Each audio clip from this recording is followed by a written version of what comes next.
নমস্কার বন্ধুগণ, তোমরা সবাই কেমন আছো? আজ আমি চলে এসেছি শিলিগুড়িতে এখানে বাঙ্গে বলে একটা জায়গা রয়েছে। তো দেখুন কি সুন্দর চা বাগান, আর পাশে পাখির কিচিরমিচিরের আওয়াজ শোনা যাচ্ছে। আর এখানে সূর্য প্রায় অস্ত যেতে চলেছে, আর পাখিরা কোলাহল করছে। কি সুমধুর আওয়াজ লাগছে, তাই না? খুবই সুন্দর ছিল জায়গাটা। তো এখানে আমি নিয়েছিলাম হচ্ছে গরম গরম মোমো।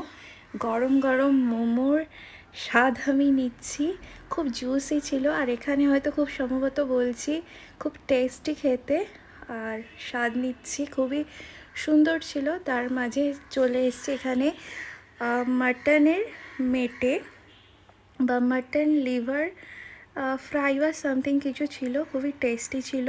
আর সাথে নিয়েছিলাম হচ্ছে গরম গরম রুটি আর হাঁসের মাংস কষা। এখানে দু ধরনের মাংস কষা পাওয়া যায়।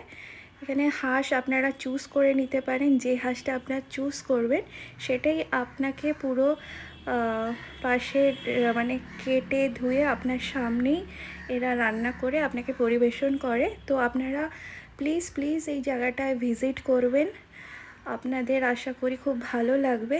তো এখানে আমি গরম গরম হাঁস কষা আর রুটির সাথে স্বাদ গ্রহণ করছি। খেতে খুব স্পাইসি ছিল, টেস্টি ছিল। আর পাশে ব্যাকগ্রাউন্ডে আপনারা হয়তো পাখির আওয়াজ শুনতে পাচ্ছেন।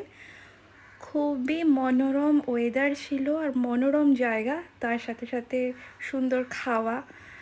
তো আমার তো খুব ভালো লেগেছিল। মাস্ট ভিজিটেড প্লেস এটা, আপনারা অবশ্যই আসবেন শিলিগুড়ি এলে।